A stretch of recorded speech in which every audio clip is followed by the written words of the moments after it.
I think EFCC has taken another bold step by educating people on what EFCC stands for. And I saw this on one of their Facebook official page. Know about the EFCC, and the topic is what is embezzlement. According to them, in line with the section 18 bracket 1 bracket 2 of the EFCC Establishment Act 2004, offenses in relation to economic and financial crimes. Embezzlement of public funds involve the acquisition, possession, or fraudulent misuse of property, misappropriation, or theft of government or public funds that are entrusted to individuals or entities for specific purposes. It is a form of financial crime where someone with access to public funds uses them for their own gain or for purposes other than those intended by the government. Penalties through consequences of embezzlement. The penalties for embezzlement can be severe, including fines, restitution, imprisonment for a term not less than 2 years and not exceeding 3 years. Section 19 bracket 1 says that Federal High Court or High Court of a state or the Federal Capital Territory has the jurisdiction to try offenders under this act. Kudos. Now, if this is what is obtainable and what the law says, I believe by now you don't need to even give us anything that has to do with this. So if you ask me, I'll tell you 99.9% of ex-governors, ministers, House of Rep members, senators, presidents, House of Assembly members, councillor, even local government chairmen, they are all guilty of this. How many of them do you have in your custody at the moment? Your action is supposed to speak louder than your words. Writing it out goes to show that all this while the commission has not been effective in terms of carrying out your assignment. Because if truly whatever we have here is what you guys have been doing all this while, I believe your cell or your kiri must have been filled up with so many of these ex-governors and all our leaders. Now, let me take the Niger Delta Commission as a case study. Do you know that billions, if not trillions, have been invested by federal government into that same South, just to make sure that some projects like light, borehole, good roads, we have it in abundance.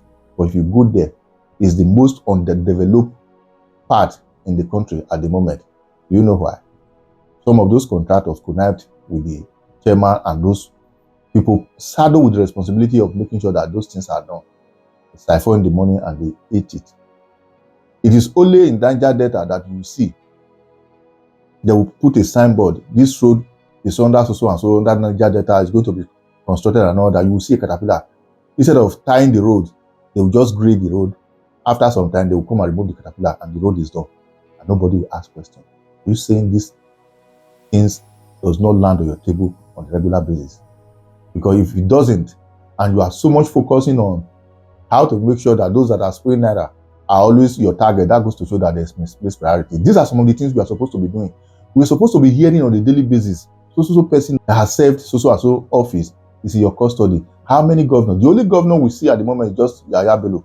Up till now, he's still dribbling his commission here and there, and there's no headway to that effect. So if you must talk about this embezzlement and the punishment that awaits whoever did that, we want to see you making sure that all the governors are brought to book. Because there's no one. I can't tell you I stand to be corrected, because there's no one. I said it again repeatedly. Any of them, if they said they have not embezzled, check their words as at the time they were sworn in and the one they eventually have when they left office. You understand exactly what I'm talking about. If not for the fact that we don't so much believe in African style of worship, this set of people, ask them to go and swear Ayelala, he will spend 1 year or thereabout.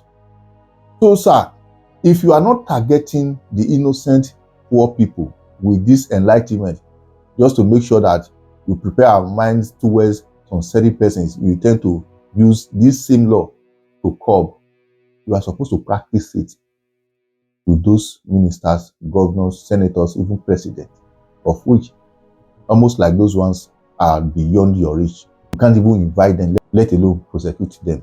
So as a result of that, If you cannot do it to those ex-commissioners, governors, ministers, senators, governor, even president, you better just forget about it, because anything that has to do with law implementation in Nigeria sometimes always target the voiceless with trolling. Because if I have to bring in VDM into this issue, I will tell you, whatever you invited him for, that will grab him by all means. So many governors, ex-governors, their children have committed that same act. But when your attention is called to it, you guys always pretend as if nothing is happening. But when it comes to that same person who do not have that background of probably father was once a minister, governor, even ex-military general, you guys always swing into action, using to set example.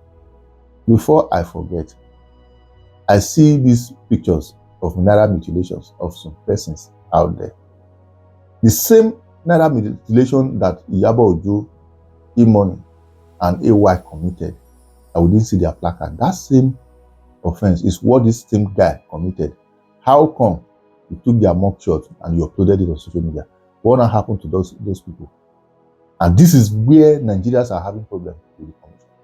Because you guys want to protect the interest of the bourgeois, the rich men, the wealthy men in our society. Yet, when it comes to that same guy who is struggling just to be like others, you always want to curb him or her by all means. And forgetting that the impression you guys are giving to average Nigerians is the main reason why everybody wants to make it by all means. Because they believe when they are rich by all means, whether positive or negative, they will be above the law. They can co-equal with every other person out there. The connection will be there. By the time this impression being given by you guys to people out there is not put into check, have it at the back of your mind, you guys are going to have bigger challenge before you. So what I'm advising in the whole essence is that what is good for the goose is good for the gander. If the law states embezzlement is 2 years or 3 years maximum imprisonment, let it not be for the voiceless alone. Let it also be for those who are in higher authority. We want to see a situation whereby not just writing it for people to see, use one of these government officials, be it president or else, to set a standard that so person were in our custody. We sentenced that same person who was once a governor to so and so years imprisonment. And once it is done, we will be left with no choice to believe that the law is for everybody. But from the way things are going, like if you are rich, you are above the law. If you are poor, you are below the law. As a result of that, the law must catch it up with you. And lest I forget, we are still waiting for Polo. Anyway, whatever you think, drop your comment in the comment section, share and follow the page. All we want is action, not write up like this.